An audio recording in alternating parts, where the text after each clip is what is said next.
Ouvir o som original, ler o texto, olhar para a tela, acompanhar e entender tudo o que está acontecendo, reproduzir o que você está vendo e ouvindo em outro idioma e tudo isso em 1 minuto? É impossível, né? Você acha impossível?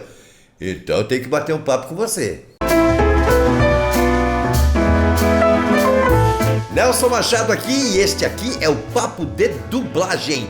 Todo vídeo tem uma dica nova, um comentário novo, uma sugestão, um conselho para quem está começando, para quem está aprendendo ou só para quem tem curiosidade a respeito do mundo da dublagem. E hoje nós vamos falar da importância da memória na dublagem. Você vai ver só o quão importante é essa história de memória. Mas vamos, para isso eu tenho que voltar um pouquinho lá no passado.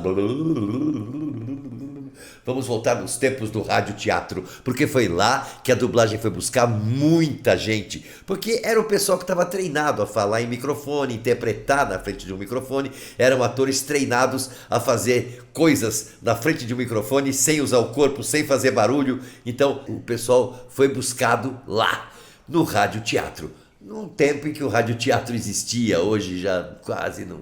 De vez em quando tem um podcast fazendo radioteatro, mas como era antes, não.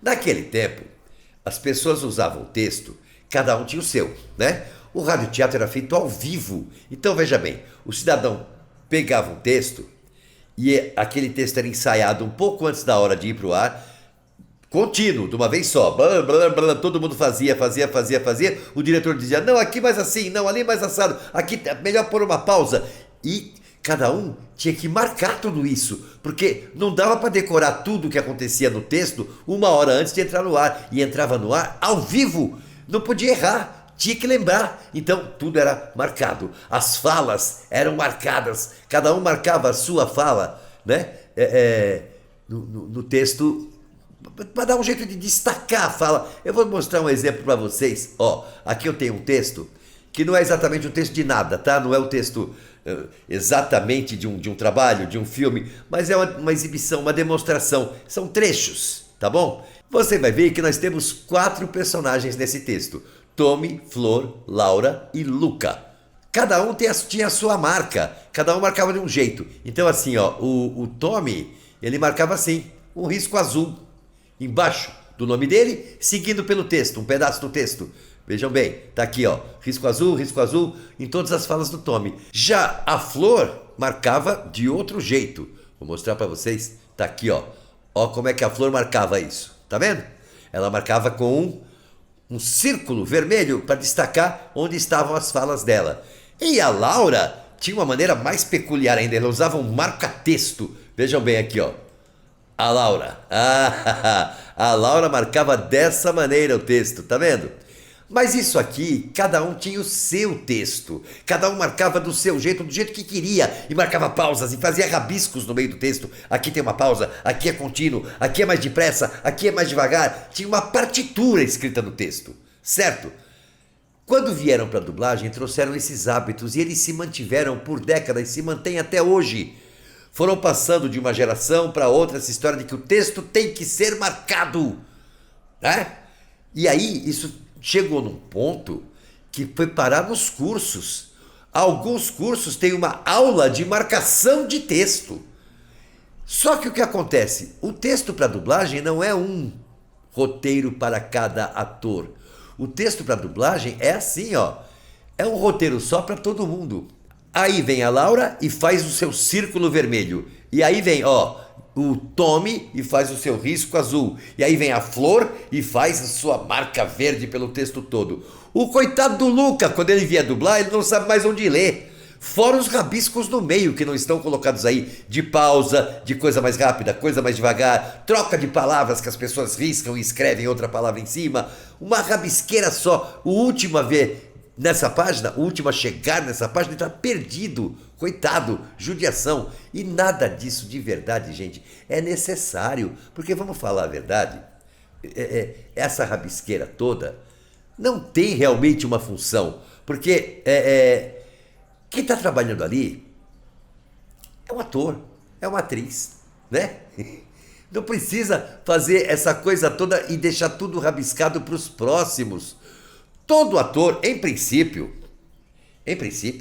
o ator é capaz de fazer teatro. Se ele é capaz de fazer teatro, ele é capaz de decorar uma peça inteira. Um texto de Shakespeare inteirinho. E aí ele vai me dizer que não é capaz de decorar 20 segundos de uma fala, porque é isso que precisa, tá?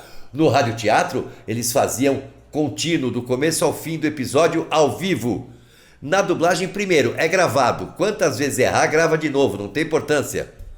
E segundo, você pode fazer anel por anel. O anel é um trecho de 20 segundos. Tudo que você tem que guardar são 20 segundos. Por favor. Nesses 20 segundos, às vezes nem você não fala o tempo todo. Você tem uma fala no começo, uma no fim. Não tem motivo para realmente ter que rabiscar tudo, marcar tudo e você não sabe que o seu personagem é a Laura, é o sei lá quem, o Tommy.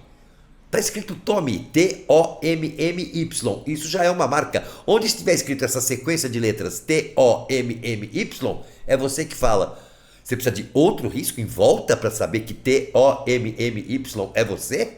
Não precisa. Isso já é marca. E aí, se você primeiro você vai ensaiar uma vez, ensaia a segunda vez, aí você vai gravar. Você já viu 2 vezes aquele texto de 20 segundos. Agora vai gravar. Não existe necessidade dessa rabisca. É perda de tempo, na verdade, e cria uma dependência, cria uma coisa que você não consegue mais trabalhar se não tiver isso. E não existe dificuldade em guardar na cabeça 20 segundos de cena. Você pode guardar a imagem, você pode guardar o texto, você pode guardar as pausas, você pode guardar as trocas. Dá para guardar tudo, tá? Tudo. E isso pode ajudar, inclusive, a eliminar o exercício físico de olho, que é cansativo. Tá? Isso, no trabalho em dublagem, presta atenção. No trabalho em dublagem, você olha para o texto, olha para a tela, olha para o texto, olha para a tela, olha para o texto, olha para a tela. Se você fica fazendo isso por 1 hora sem parar, 2 horas sem parar, você termina o dia com os olhos doendo. Mas se você olha para o texto, guarda uma boa parte dele e vai olhar só para a tela, só no final você volta, é muito menor o esforço. Guarde, use a memória.